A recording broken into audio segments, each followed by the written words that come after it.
O vídeo já vai começar, mas antes, não se esqueça de se inscrever e ativar as notificações.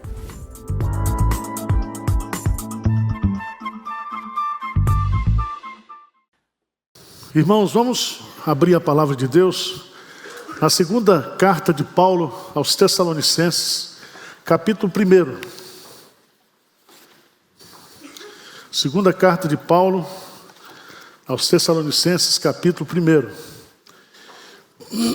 E eu quero falar nesta manhã com vocês sobre o juízo de Deus. O juízo de Deus. Esse é um assunto que está dentro da escatologia bíblica. E muitas vezes a gente deixa de falar desse assunto. Às vezes nós ficamos discutindo sobre a segunda vinda, sobre o milênio, sobre o anticristo, sobre o arrebatamento da igreja, e a gente só não fala do juízo. E quando você olha para o mundo hoje, e você observa as injustiças que são cometidas,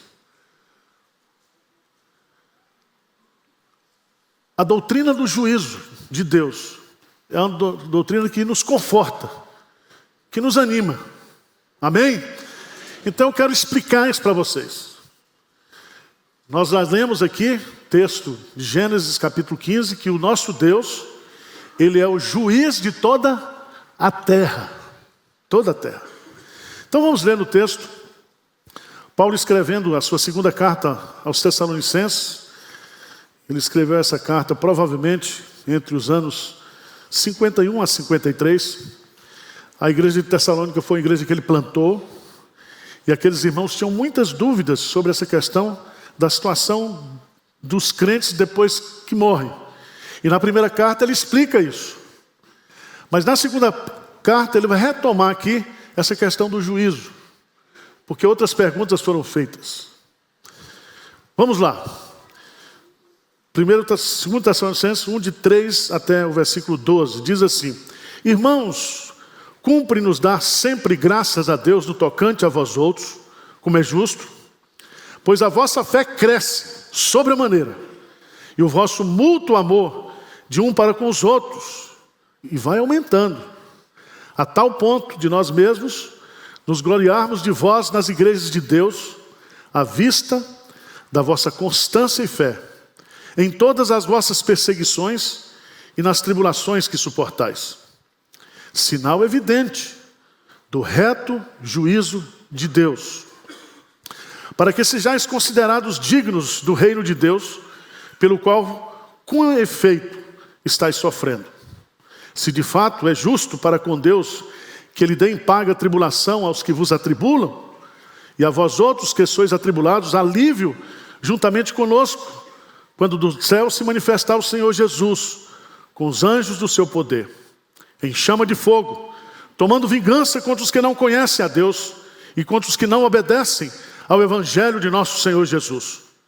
Estes sofrerão penalidades de eterna destruição, banidos da face do Senhor e da glória e do seu poder, quando vier para ser glorificado nos seus santos e ser admirado em todos os que creram, naquele dia, porquanto foi crido entre vós o nosso testemunho.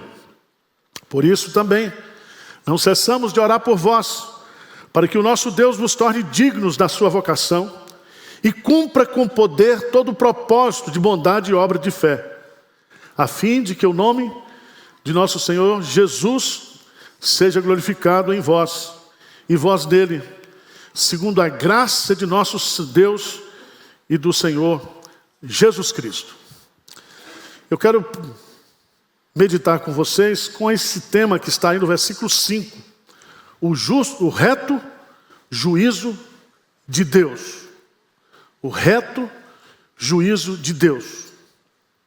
Essa é uma expressão usada por Paulo, inspirada pelo Espírito Santo. E esse assunto, meus amados irmãos, é um assunto muito importante para a nossa vida, não somente de fé, mas de compreensão do mundo. Um dos assuntos que sempre trouxe discussões entre os crentes em toda a história, é porque os ímpios prosperam e os justos vivem vida difícil, vida de sofrimento. Esse assunto é tão sério que lá no Salmo 37, Davi escreve um salmo para dizer assim: não te indignes por causa dos malfeitores, nem tenhas inveja dos que praticam a iniquidade. Entrega o teu caminho ao Senhor, confia nele, o mais ele fará. Ele fará sobressair a tua justiça como o sol ao meio-dia. Descansa no Senhor, espera nele. É bonito isso, né? Mas vai viver isso. Vai viver isso. Ser debaixo de uma perseguição, de uma injustiça, de um juiz corrupto, de uma perseguição no trabalho. Você viver isso e ter que discernir isso e suportar isso. Paulo, então, vai nos ensinar 3 princípios básicos aqui, que eu quero compartilhar com vocês. Primeiro, eu quero explicar essa expressão reto juízo de Deus. Então, o juízo é o julgamento, a natureza ou a característica, o adjetivo desse julgamento é reto, e o sujeito que vai exercer esse reto juízo é Deus. Mas preste atenção, Deus como juiz, ele possui 4 atributos, 4 qualidades muito importantes, que só ele tem. A primeira delas é que somente Deus, ele possui autoridade para legislar e julgar. Se você for para os 3 poderes aqui, um poder é o legislativo e o outro é o judiciário. Mas Deus, ele reúne em si esses poderes. É ele que cria leis, ele que estabelece as leis. Ele é a referência moral do universo. A lei moral que nos é dada lá, né, em Êxodo capítulo 20, Deuteronômio capítulo 5, essas leis são aplicáveis a todas as nações da terra, em todos os tempos. Passarão os céus e a terra, e as leis de Deus continuarão. Amém? Não são leis casuísticas, não são leis compradas, porque Deus é um juiz incorrupto.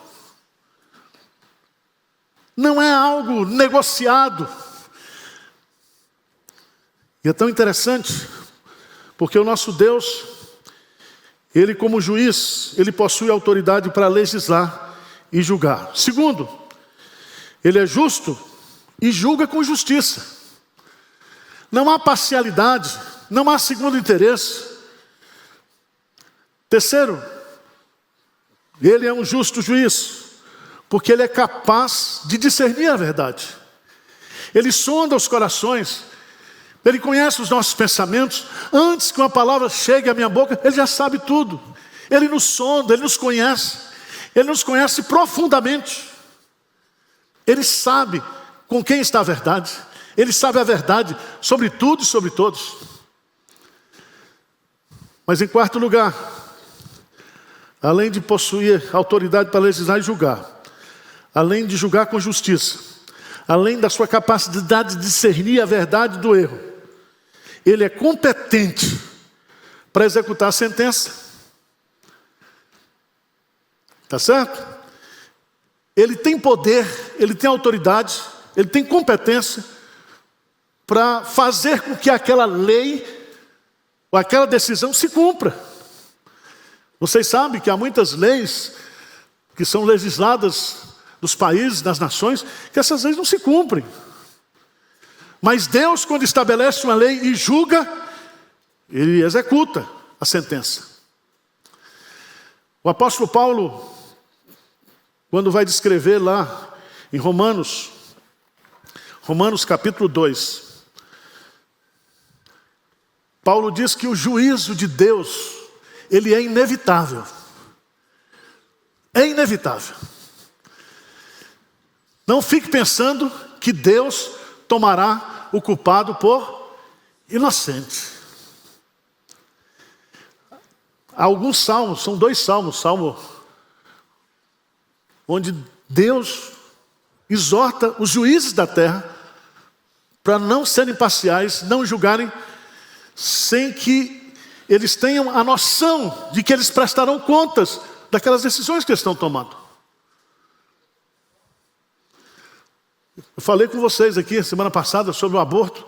Uma lei nos Estados Unidos, aprovada em 1973, fez com que 63 milhões de abortos foram feitos legalmente nos Estados Unidos. Você acha que isso vai passar impune aos olhos de Deus?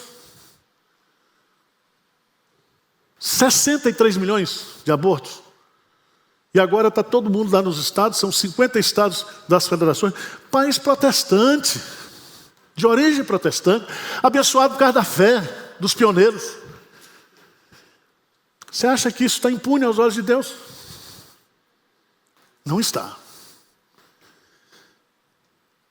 Paulo, escrevendo em Romanos, ele diz, faz 7 afirmações sobre o juízo de Deus. O juízo de Deus é inevitável, o juízo de Deus é segundo a verdade, o juízo de Deus é justo, o juízo de Deus é individual e de acordo com o procedimento, o juízo de Deus é imparcial, o juízo de Deus será revelador, o juízo de Deus será conforme o Evangelho. Mas eu quero, nesse texto, tirar 3 lições aqui com vocês. Eu quero que vocês leiam o versículo 5 comigo. 2 Tessalonicenses 1, versículo 5. O que é que diz aí? Sinal evidente do reto juízo de Deus, para que sejais considerados dignos do reino de Deus, pelo qual, com efeito, estáis sofrendo. Irmãos, esse versículo eu tive dúvidas quando eu fui estudá-lo. Porque esse versículo está mostrando aqui que o juízo de Deus recompensa com paciência, com perseverança, os cristãos que estão sofrendo. Veja como Deus é justo. Pense aí em mais de 250 milhões de cristãos hoje sendo perseguidos no mundo. Nós temos uma igreja perseguida, uma igreja martírica. Nós temos vários países do mundo hoje que perseguem a igreja de forma acachapante, como diz o pastor Hernandes. E Deus não está vendo isso? E sabe o que o texto está explicando aqui? Paulo está dizendo, pelo qual com efeito estáis sofrendo. Estáis sofrendo. Vocês estão sofrendo, mas eu estou dando perseverança para vocês. Deus retribui com perseverança ao crente perseguido, pois a perseverança na perseguição o levará para o céu. Ele pode até morrer no meio da perseguição, mas Deus dá conforto para ele, Deus dá consolo. Louvado seja Deus por isso, porque eu e você, quando nós sofremos algum tipo de perseguição por causa da nossa fé, por causa do caráter cristão, por causa do nosso compromisso com Deus, Deus ele exerce um reto juízo, nos abençoando, nos consolando, nos dando perseverança. Abra a sua Bíblia, por favor, em Isaías, capítulo 54. Isaías, capítulo 54, versículo 17. Leia comigo, por favor. Isaías 54, 17. O que diz? Toda arma forjada contra ti não prosperará. Toda língua que usar contra ti em juízo, tu a condenarás. Esta é a herança dos servos do Senhor e o seu direito que de mim procede, diz o Senhor. Veja que Deus não tem compromisso com o crente sem vergonha, mas o crente de direito, o crente que está dando testemunho, o crente que está sendo perseguido, recebe de Deus o quê? O direito de defesa. Ele é o nosso advogado, ele defende a nossa causa. Amém? Paulo vai colocar isso de uma forma muito interessante lá em 2 Timóteo, quando ele vai falar da perseguição que ele está sofrendo. Eu queria que você lesse comigo, por favor, 2 Timóteo, capítulo 4.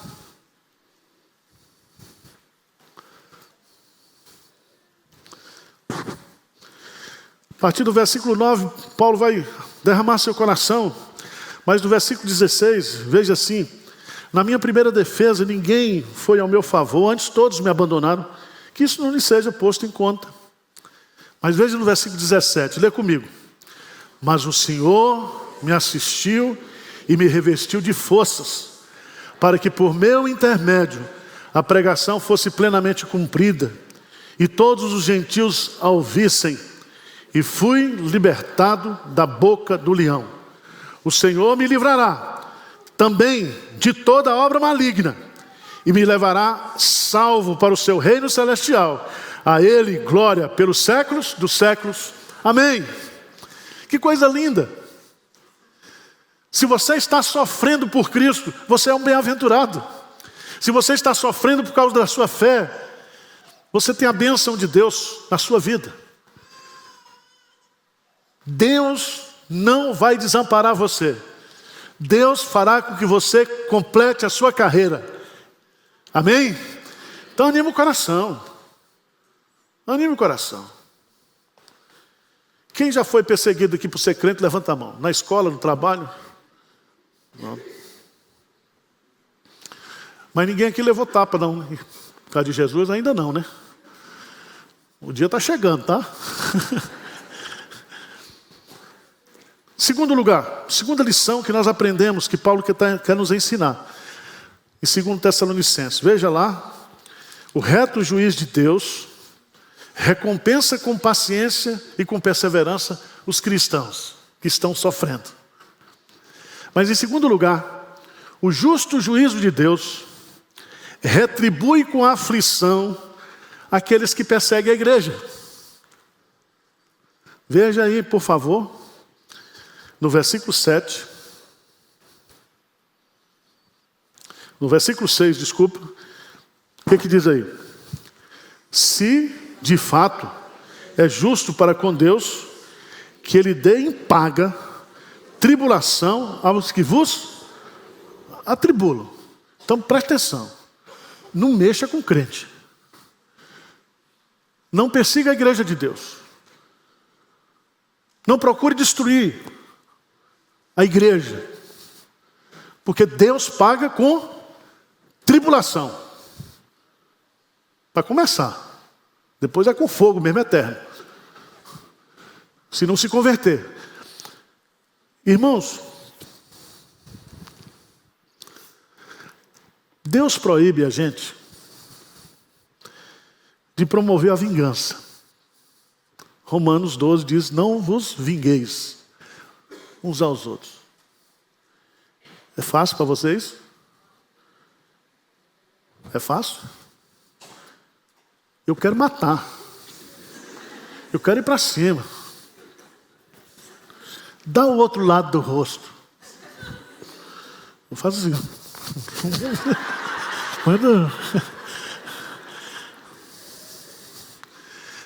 Não vos vingueis. E pior, sabe o que Deus diz?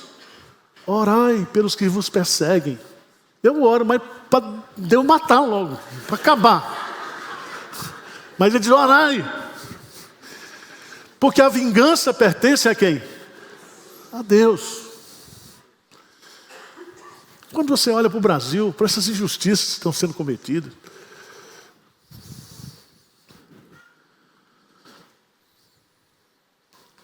vamos dar um pulinho lá no Salmo.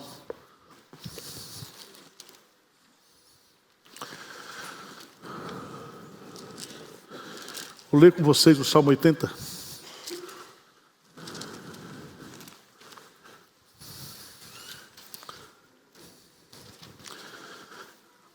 Salmo 82. Asaf diz uma coisa assim. Então é muito confortador isso para você e para mim. Porque eu não posso sentar na cadeira de juiz. Eu não posso julgar o irmão. Quem nos julga é o Senhor. Mas veja que a Bíblia também não esconde o problema desse pecado. O Salmo 82 diz assim: Deus assiste na congregação divina, no meio dos deuses estabelece o seu julgamento. Até quando julgareis injustamente e tomareis partido pela causa dos ímpios? Fazei justiça ao fraco e ao órfão, procedei retamente com o aflito e o desamparado, socorrei o fraco e o necessitado, tirai-o das mãos dos ímpios. Eles nada sabem, nem entendem, vagueiam em trevas, vacilam todos os fundamentos da terra. Eu disse: sois deuses, sois todos filhos do Altíssimo. Todavia, como homens, morrereis, e como qualquer dos príncipes haveis de sucumbir. Versículo 8, irmãos. Levanta-te, ó Deus, julga a terra, pois a ti compete a herança de todas as nações. Louvado seja Deus por isso. Deus está vendo tudo, está notando tudo. E Ele paga com tribulação aqueles que atribulam a igreja, perseguem a igreja, praticam a injustiça. Mas por fim, o apóstolo Paulo vai nos ensinar que o justo juízo de Deus recompensa com paciência os cristãos atribulados, que o justo juízo de Deus retribui com aflição aqueles que perseguem a igreja. Ou seja, a ênfase de Paulo é que Deus dará pago, ou retribuirá os perseguidores da igreja. Ninguém que persegue a igreja passará impune ao julgamento de Deus, ao juízo de Deus. Mas em terceiro e último lugar, o justo juízo de Deus remunerará com a vida eterna os cristãos e com eterna destruição aqueles que não conhecem a Deus. Em outras palavras, haverá um juízo final, haverá um juízo eterno. E veja no versículo 7, lê para mim, por favor, diz assim: e a vós outros que sois atribulados, alívio juntamente conosco, quando do céu se manifestar o Senhor Jesus com os anjos do seu poder, em chama de fogo, tomando vingança contra os que não conhecem a Deus e contra os que não obedecem ao evangelho de nosso Senhor Jesus. Versículo 9, vamos ler. Estes sofrerão penalidade de eterna destruição, banidos da face do Senhor e da glória do seu poder. Louvado seja Deus por isso. Qual vai ser o tempo desse juízo? A segunda vinda de Cristo. Ele vai voltar. Diz a expressão: quando do céu se manifestar o Senhor Jesus. A palavra manifestar aqui significa parousia, sua vinda. Aquilo que está oculto será revelado. E é tão importante a gente entender que naquele dia, a expressão que é usada aqui, naquele dia, significa que esse dia já está determinado, já está na agenda de Deus. E vai acontecer. Vai acontecer. Segundo lugar, a natureza desse dia de juízo é juízo divino, é juízo eterno, é juízo celestial, é juízo daquele que tem poder e autoridade para julgar. A forma do juízo se manifestará. E haverá duas recompensas. Veja a primeira, quando Paulo diz: a vós outros que sois atribulados, alívio juntamente conosco, quando do céu se manifestar o Senhor Jesus com os anjos do seu poder. Que coisa linda! Por isso que Jesus diz: no mundo tereis aflições, mas tende bom ânimo, eu venci o mundo.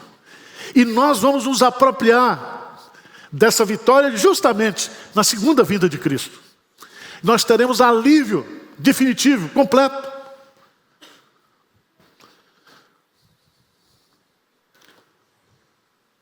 Tem uns irmãos que estão me orando com cara feia aqui. Por quê? Hã?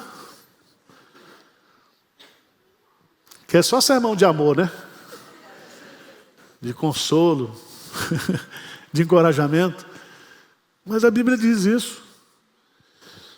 Veja claramente, irmãos, a forma do juízo. Os anjos virão com ele para a execução do juízo. Será em chama de fogo. Isso indica que o Senhor manifestará a sua santidade, o seu poder, a sua glória.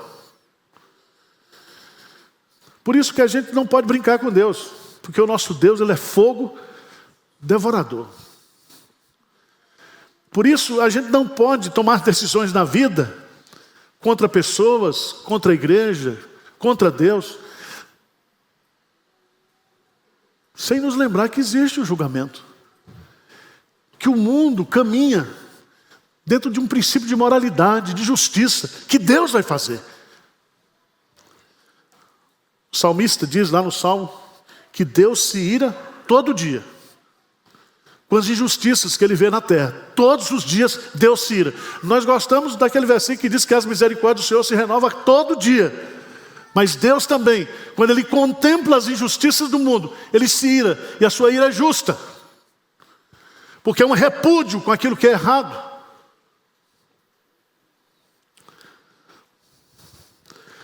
São dois tipos de recompensa para dois tipos de pessoas. Alívio ou descanso de toda forma de sofrimento para aqueles que são afligidos e perseguidos por amor de Jesus Cristo. Em outras palavras, vida eterna, gozo eterno, consolo eterno, prazer eterno, alegria eterna. Amém? O outro grupo, vingança divina, contra os que não conhecem a Deus e não obedecem o Evangelho. E o texto é pesado. Diz: esses sofrerão penalidade de eterna destruição, banidos da face do Senhor e da glória do seu poder. Não se trata de aniquilação ou cessação de existência, mas de destruição eterna. Irmãos, isso é uma coisa infernal, porque significa uma existência eterna e consciente, longe da presença de Deus. Por quê? Porque não creu no Evangelho. Porque além de não crer no Evangelho, perseguia aqueles que criam no Evangelho. O juízo vem. O juízo vem. O dia já está marcado. Os céus já estão preparados para invadir a terra e para fazer justiça. Ele julgará o mundo com justiça e todos os povos com equidade. Amém? Se você está em Cristo, você não precisa temer o juízo final. Porque lá no juízo final, vão levantar sua capivara. E Jesus vai dizer: é verdade, esse cara não presta, mas eu já paguei o preço da sua redenção. Você não vai ser salvo pelas obras. Você será julgado como crente pelas oportunidades que você teve, os talentos que você recebeu. E haverá um julgamento de obras, galardões. Até um copo de água que você der para um profeta em missão aqui na terra, você será recompensado. Então pensa nisso. Trabalhe mais para o Senhor. Sede abundantes, porque o vosso trabalho do Senhor não é vão.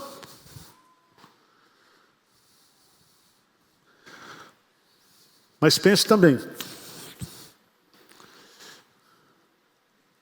em mesmo sofrendo perseguição, entrega para Deus. A vingança não lhe pertence. Pastor, mas você não sabe o que eu estou passando. Descansa no Senhor. Entrega o teu caminho ao Senhor. Agrada-te do Senhor. Paulo diz lá em Romanos 12, não te deixes vencer pelo mal, mas vence o mal com o bem. O bem. Irmãos, o justo juiz de Deus também coloca no nosso coração a urgência de pregarmos o Evangelho, de levarmos o Evangelho a toda criatura. aquela parábola de Jesus, daquele rico e de Lázaro, Lucas capítulo 16. Registra-nos lá que veio um recado do inferno para nós que estamos vivos. Quando aquele que estava em tormento disse para o pai Abraão: mande avisar lá em casa, porque eu tenho irmãos e eu não quero que eles venham para cá. E Deus responde, Jesus coloca lá, ele tem lá a lei e os profetas, ouçam. Então a única maneira de sermos absolvidos por Deus é crer no Evangelho. A única maneira de nós levarmos conosco alguém para o céu é pregando o Evangelho. Então não vá para o céu sozinho, leve alguém com você. Seja um missionário, tá bom? Vamos ficar.